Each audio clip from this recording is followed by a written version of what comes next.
বাংলাদেশি অনুপ্রবেশকারীদের পুশব্যাককে কেন্দ্র করে ফের উত্তপ্ত হয়ে উঠল মালদার বৈষ্ণবনগর থানার ভারত বাংলাদেশ সীমান্তের সুখদেবপুর এলাকা। শনিবার ভোররাত থেকে সীমান্তে উত্তেজনা ছড়িয়ে পড়ে। স্থানীয় সূত্রে জানা গেছে, সীমান্তের ওপারে বহু বাংলাদেশি নাগরিক জমায়েত হয়ে বিক্ষোভ দেখাতে শুরু করে। পরিস্থিতি নিয়ন্ত্রণে রাখতে সীমান্তে কড়া পাহারার মোতায়েন রয়েছে বিএসএফ। জানা গিয়েছে, অবৈধভাবে ভারতে প্রবেশ করা কয়েকজন বাংলাদেশি নাগরিককে ফেরত পাঠানোর উদ্যোগ নেওয়া হয়। সেই পুশব্যাক প্রক্রিয়াকে কেন্দ্র করে সীমান্তের দুই প্রান্তে উত্তেজনার পরিবেশ তৈরি হয়। নিরাপত্তার স্বার্থে সীমান্তবর্তী এলাকায় নজরদারি আরও বাড়ানো হয়েছে। উল্লেখ্য, সুখদেবপুর সীমান্তের প্রায় 1200 মিটার এলাকায় এখনও কাঁটাতারের বেড়া নেই। দীর্ঘদিন ধরে এই তার কাঁটাবিহীন অংশ নিরাপত্তার ক্ষেত্রে উদ্বেগের কারণ হয়ে দাঁড়িয়েছে। এর আগে এই সীমান্ত দিয়ে বাংলাদেশি নাগরিকদের ভারতের ভূখণ্ডে প্রবেশ এবং ভারতীয় কৃষকদের জমির ফসল কাটাকে কেন্দ্র করে ব্যাপক উত্তেজনা ছড়িয়েছিল। আবার এখানে কি হয়েছে বর্ডারে? আবার দেখেন, আপনার এখানে আমাদের বাংলাদেশিরা সব অত্যাচার করছে। আবার 5,000 থেকে 7,000-এর উপরে লোক হবে। এই পুরো রাস্তার কানা কানা লোক আছে। এই সামনে দেখতে পাচ্ছেন, আপনি দেখতে পাবেন না হয়তো। এই যে দেখেন, এই দূরে দেখা যাচ্ছে অনেক লোক এখনও আসছে। সেই বাংলাদেশিরা আবার আক্রান্ত করার চেষ্টা করছে, কিন্তু আমাদেরকে বেঁধে রেখেছে বিএসএফ। আমরাকে যদি অর্ডার দেয় তাহলে আমরা যেতে প্রস্তুত। আমাদের অনেক লোক দাঁড়িয়ে আছে কিন্তু যেতে পারছে না। ওরা কি কারণে এসছে? ওরা এসছে, আমরা কারণটা বুঝতে পারছি না, কিন্তু ওরা যা এর আগে রাস্তাটা হতে দেবে না মনে হয়, এই সব বুঝতে পারছি। বিএসএফও এখনও গেছে আমাদের বিএসএফ এখন বলছে তোমরা এখন দাঁড়িয়ে থাকো, এখন উত্তেজনা হতে হবে না। এই জন্য আমরা ছাদ থেকে দেখছি বা রাস্তার ধারে ধারে অনেকগুলো লোক দেখছে। দেখেন, আপনারা দেখতে পাবেন, আমরা দেখাতে পারছি না বেশি কিছু, কেন আমরা অনেক দূর থেকে জুম করে ভিডিওটা করা যাচ্ছে। কি নাম? আমার নাম তিমির মণ্ডল। এখন আমরা রয়েছি সুখদেবপুর বর্ডারে, মানে আমাদের গ্রামে।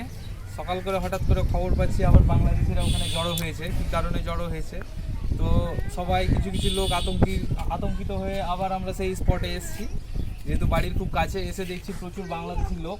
তো খবর নিয়ে দেখলাম যে বাংলাদেশিরা মানে পুশিন নিয়ে ওরা বলছে, বিরোধিতা করছে যে ওদের দেশের নাগরিক যারা অবৈধভাবে আমাদের দেশে এসেছিল, বিগত 5 বছর 10 বছর এখানে অবৈধভাবে বসবাস করার পর যখন সরকার পরিবর্তন হয়েছে, এখানে মুখ্যমন্ত্রী বলেছে বাংলাদেশিদেরকে আমরা একটাকেও রাখবো না, প্রত্যেকটাকে বাংলাদেশে পাঠাবো।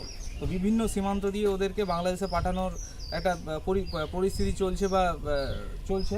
কিন্তু ওরা সেই অবৈধ, আমাদের এখানে অবৈধ, কিন্তু বাংলাদেশে তো তারা বৈধ, বাংলাদেশের নাগরিক। কিন্তু বাংলাদেশ কতটা নির্লজ্জ দেশ যে তারা নিজের দেশের নাগরিককে ওরা মানে গ্রহণ করতে চাইছে না। সেটা নিয়েই ওখানে ওরা বিক্ষোভ করছে, আন্দোলন করছে।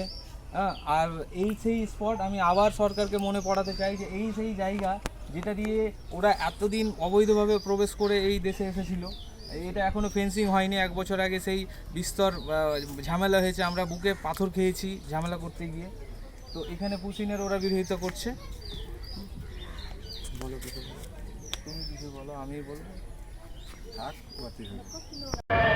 যেটা শুনলাম যে কিছু অনুপ্রবেশকারী যারা ভারতবর্ষে ডেমোগ্রাফিকে চেঞ্জ করবার জন্য চেষ্টা করছে দীর্ঘদিন ধরে, আমাদের প্রশাসন সেই সমস্ত অনুপ্রবেশকারীদের তাদের নিজের দেশে ফেরত পাঠাচ্ছিল। এই নিয়ে একটা সমস্যা হয়েছে। নিজের দেশের মানুষদের, নিজের ধর্মের মানুষদের তারা ফেরত দিতে চাইছে না। এটা একটা আশ্চর্যের বিষয় যে যারা নিজের ধর্মের লোকদেরই তাদের নিজের দেশে ফেরত দিতে চাইছে না, যারা বিভিন্নভাবে এদেশে এসে বিভিন্ন স্থানে ছড়িয়ে পড়েছে এবং বিভিন্ন সমস্যার সৃষ্টি করছে। সরকার এর থেকে মুক্তি পাওয়ার জন্য প্রতিজ্ঞাবদ্ধ যে সমস্ত অনুপ্রবেশকারীকে নিজের দেশে ফেরত পাঠাবে, তারই অঙ্গস্বরূপ আজকে সুখদেবপুর বর্ডার দিয়ে কিছু অনুপ্রবেশকারীকে বাংলাদেশে পাঠানো হচ্ছিল। তার জন্য তারা সমস্যা। পুরো তো আপনার অ্যাসেম্বলি সিএমকে জানিয়েছেন পুরো বিষয়টা আজকে? হ্যাঁ, সিএমকে জানানো হচ্ছে পুরো বিষয়টা। বর্তমানে পরিস্থিতি স্বাভাবিক আছে, তবে ওই দিককার বাংলাদেশের প্রায় 1000 জনগণ তারা এসে বিএসএফ এবং আমাদের শান্তপ্রিয় যে ভারতবাসী তাদেরকে ডিস্টার্ব করার চেষ্টা করছিল। আপনার নাম এবং ডিজিং? আমি রাজু কর্মকার, এমএলএ বৈষ্ণবনগর। একটু হিন্দিতে ছোট্ট এরা বলছি, এই যে সুখদেবপুরের ঘটনা কি শুনেছেন এবং কিভাবে দেখছেন?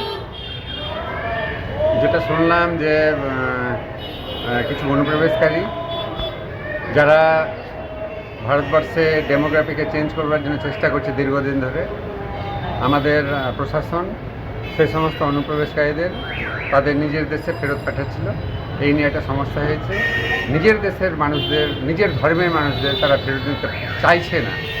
এটা একটা আশ্চর্যের বিষয় যে যারা নিজের ধর্মের লোকদেরই তাদের নিজের দেশে ফেরত দিতে চাইছে না, যারা বিভিন্নভাবে এদেশে এসে বিভিন্ন স্থানে ছড়িয়ে পড়েছে এবং বিভিন্ন সমস্যার সৃষ্টি করছে।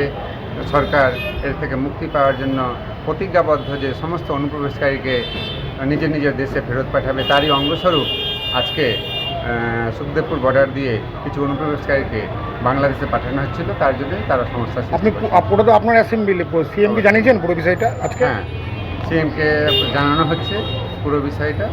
বর্তমানে পরিস্থিতি স্বাভাবিক আছে, তবে ওই দিককার বাংলাদেশের প্রায় 1000 জনগণ তারা এসে বিএসএফ এবং আমাদের শান্তপ্রিয় যে ভারতবাসী তাদেরকে ডিস্টার্ব করার চেষ্টা করছিল। আপনার নাম এবং ডিজিং? আমি রাজু কর্মকার, এমএলএ বৈষ্ণবনগর। আর একটু হিন্দিতে ছোট্ট করে। সেখানে একটা বিবাদ হয়েছিল। এবার অবৈধ বাংলাদেশি যারা ফিরছিলেন সেখানেও তাদেরকে বিজিবি বা বাংলাদেশিরা বর্ডারে নেমে পড়ে বাধা দিয়েছে। কি বলবেন, পুরো বিষয়টা কিভাবে দেখছেন? বাংলাদেশ আমাদের সীমান্ত এলাকা, যেখানে 569 কিলোমিটার বাংলাদেশের যে সীমান্ত, দীর্ঘদিন এটাও এই এলাকাটা আমাদের কেন্দ্রীয় সরকারের সম্মানীয় আমাদের স্বরাষ্ট্রমন্ত্রী মাননীয় অমিত শাহজি বারবার বলা সত্ত্বেও কাঁটাতারের বেড়া দেওয়ার জন্য সীমান্তবর্তী এলাকা 569 কিলোমিটার যে জমি হস্তান্তর করেননি। আজ আমাদের রাজ্যে মাননীয় মুখ্যমন্ত্রী সম্মানীয় শুভেন্দু অধিকারী মহাশয়ের নেতৃত্বে যে পশ্চিমবঙ্গ সরকার, এই সরকার প্রথমেই আমাদের পশ্চিমবঙ্গ সহ সারা দেশকে সুরক্ষিত করবার উদ্দেশ্যেই প্রথমেই হচ্ছে যে আমাদের এই 569 কিলোমিটার যে জমি, সেই জমি হস্তান্তর করেছেন, বিএসএফকে দেওয়া হয়েছে। ইতিমধ্যে কাজ শুরু হয়েছে, কিন্তু যেটা আপনারা বলছেন যে ইতিপূর্বেও ওখানে বাংলাদেশের পক্ষ থেকে আপত্তি ছিল সুখদেবপুরে, এবারেও তারা হচ্ছে যে দলবল নিয়ে তারা আপত্তি করছেন। অর্থাৎ তারা গণ্ডগোল পাকানোই হচ্ছে তাদের কাজ।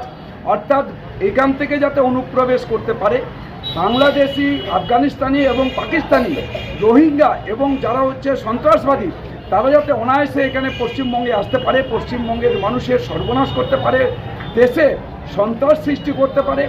এইটা হচ্ছে সমস্ত জেহাদি যারা আছে, বাংলাদেশি জেহাদি যারা আছে, তারাই এই সমস্ত করছে। অর্থাৎ এই জিহাদিদের সমস্ত রকমের আমাদের পশ্চিমবঙ্গ সরকারের তার হচ্ছে যে সমস্ত রকমের যা এখানে হচ্ছে যে তার শক্তি আছে, সব শক্তি দিয়ে মোকাবেলা করবে। অর্থাৎ বাংলাদেশের যে চক্রান্ত, এই চক্রান্ত আমরা রুখবার জন্য আমরা প্রস্তুত। আমাদের দেশের প্রধানমন্ত্রী নরেন্দ্র মোদীজি, আমাদের দেশের স্বরাষ্ট্রমন্ত্রী অমিত শাহজি, আমাদের দেশের এখানে হচ্ছে প্রতিরক্ষামন্ত্রী আমাদের এখানে রাজনাথ সিংজি সবসময় প্রস্তুত। তারা আমাদের দেশকে রক্ষা করবার জন্য, আমাদের দেশের 140 কোটি মানুষকে রক্ষা করবার জন্য তারা প্রস্তুত। তার জন্য মোকাবেলা করার জন্য যেভাবে পাকিস্তানকে তাদের শিক্ষা দেওয়া হয়েছে, বাংলাদেশকেও শিক্ষা দেওয়া। বলছি, বাংলাদেশিরা বাংলাদেশে ফিরবেন বা ফেরানোর ব্যবস্থা হচ্ছে, সেক্ষেত্রে বাধা কেন? এরা বাংলাদেশি যাদেরকে এখানে অনুপ্রবেশ করিয়েছিল বাংলাদেশিরা, তাদের ওরা যখন এখান থেকে ব্যাকপুশ করা হচ্ছে ওরা গ্রহণ করছে না। মানে ওরা এখানে যাতে সন্ত্রাস চালিয়ে যেতে পারে, এখানকার আমার পশ্চিমবঙ্গ সহ আমাদের দেশকে অসুরক্ষিত রাখার জন্য এরাই ছিল তাদের মাধ্যম। তাই তাদেরকে ব্যাকপুশ করতে দিচ্ছে না। পশ্চিমবঙ্গ সরকার হচ্ছে বদ্ধপরিকর তাদের এখানে ব্যাকপুশ করতে।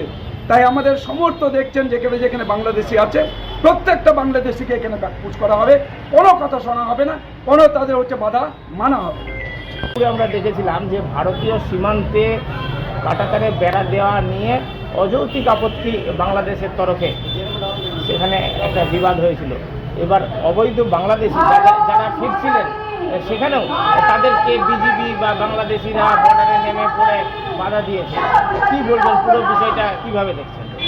বাংলাদেশ আমাদের সীমান্ত এলাকা, যেখানে 569 কিলোমিটার বাংলাদেশের যে সীমান্ত, দীর্ঘদিন এটাও এই এলাকাটা আমাদের কেন্দ্রীয় সরকারের সম্মানীয় আমাদের স্বরাষ্ট্রমন্ত্রী মাননীয় অমিত শাহজি বারবার বলা সত্ত্বেও কাঁটাতারের বেড়া দেওয়ার জন্য সীমান্তবর্তী এলাকা 569 কিলোমিটার যে জমি হস্তান্তর করেননি।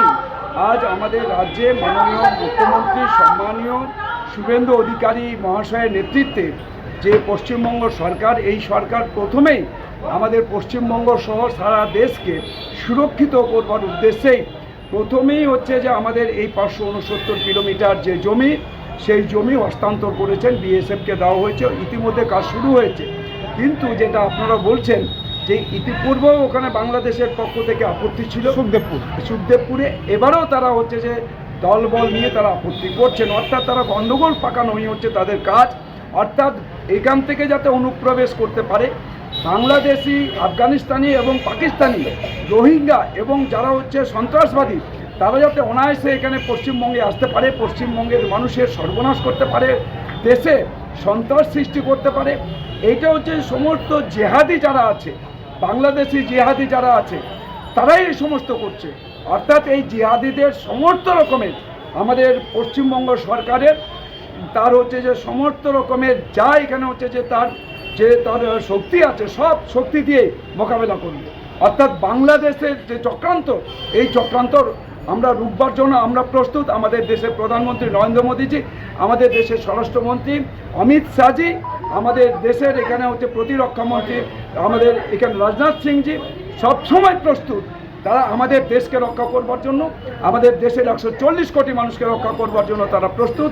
তার জন্য মোকাবেলা করার জন্য যেভাবে পাকিস্তানকে তাদের শিক্ষা দেওয়া হয়েছে, বাংলাদেশকেও শিক্ষা দেওয়া বলছি বাংলাদেশিরা বাংলাদেশে ফিরবেন বা ফেরানোর ব্যবস্থা হচ্ছে, তো সেক্ষেত্রে বাধা কেন? এরা বাংলাদেশি যাদেরকে এখানে অনুপ্রবেশ করিয়েছিল বাংলাদেশিরা, তাদের যখন এখান থেকে ব্যাকপুশ করা হচ্ছে ওরা গ্রহণ করছে না, মানে ওরা এখানে যাতে সন্ত্রাস চালিয়ে যেতে পারে। এখানকার আমার পশ্চিমবঙ্গ সহ আমাদের দেশকে অসুরক্ষিত রাখার জন্য এরাই ছিল তাদের মাধ্যম, তাই তাদেরকে ব্যাকপুশ করতে দিচ্ছে না। পশ্চিমবঙ্গ সরকার হচ্ছে বদ্ধপরিকর তাদের এখানে ব্যাকপুশ করতে।